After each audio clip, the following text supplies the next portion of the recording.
Wow. Alright. Magandang umaga ho sa inyong lahat. Ay live lang at ng walang magawa sa umaga. Hindi. Ako'y mangangamusta. Okay. Ako, kumusta ho? Lalo ako ba, mayroon ay ang dami ko agad na viewers. Kape muna ho, medyo tanghali na. Tumawag ka pa nga. Jingjing Toledo Marcos Reyes, boss, sabi niya. Jose Nazareno, Manarin, is watching. Pablo Enrico Medrano, idol, sabi niya. Jocelyn Marcos Aceres.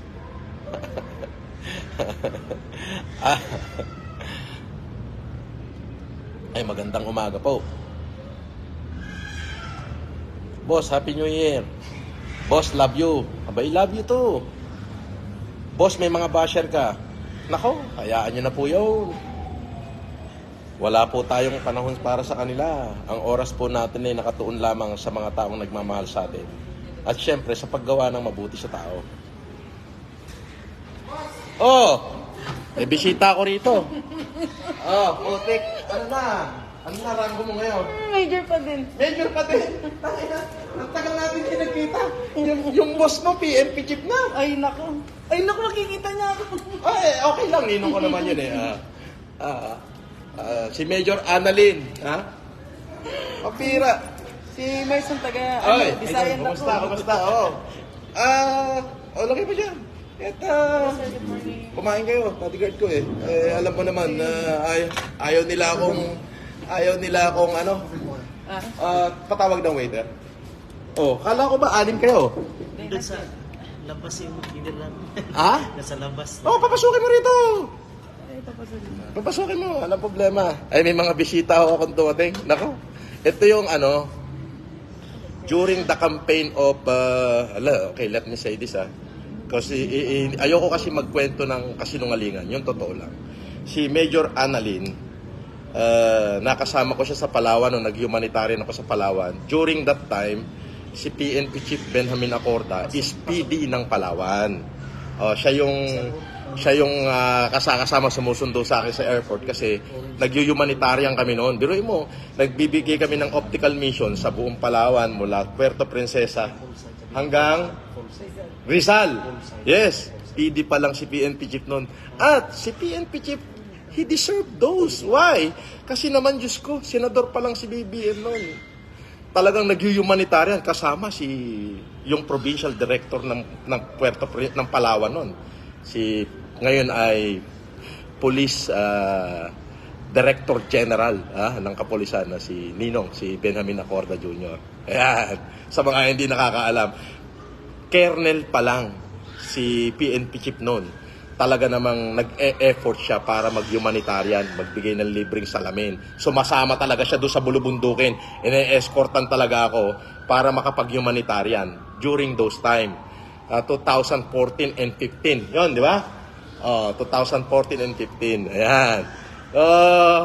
Ayun, sa mga hindi nakakaalam. Okay? Binisita nila ako. Kaya, puputulin ko muna itong live ko at andito na yung mga bisita ko.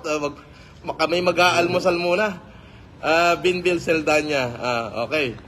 At sa inyong lahat dyan, paano ko ba ito puputulin? Dami nanonood, 4,000. Putulin ko muna. Balik ako mamaya. Sikasuhin ko lang po itong aking mga kaibigan. At talaga namang, recognize daw yung mga taga-Bambang, Bulacan. Yung Antonio, okay? Diyan ako nagmula. Okay? Diyan nagmula ang aking ina. Okay? Yung lahi ng mga Antonio diyan sa Bambang. Okay? Natatandaan ko, nung maliit ako, may malaki kaming plaisdaan kung tawagin sa may paryahan, komunidad kung tawagin, manahan ng mga Antonio. Malaki yun eh. Ayun.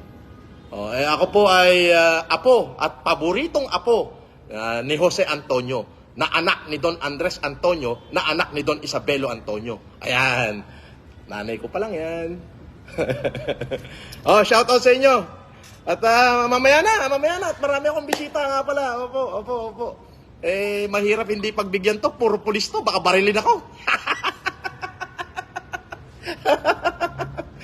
Eto si Major Annalyn. Major pa rin hanggang ngayon. Pambihira talaga. 15, 16, 14, 15, 16, 17, 18, 19, 20, 21, 22, 23. Kapitan ka ba doon? Hindi. Pero nag-major ka na nun eh. The same year, pumunta ka rito, nag-major ka. Ano ka ba? Hindi, the same year yun. 9 years na tayo hindi nagkikita, major ka pa rin. Ninong, ano ba to? Bakit? Kasama ko nung isang gabi yun ha. Ninong, ano ba to? Kaibigan ko to. Bakit mo siya pinabayaan? Ninong, love you. Sige na. Ang daming viewers, puta. 5,000 po. Paano ko papatayin to? Bye-bye!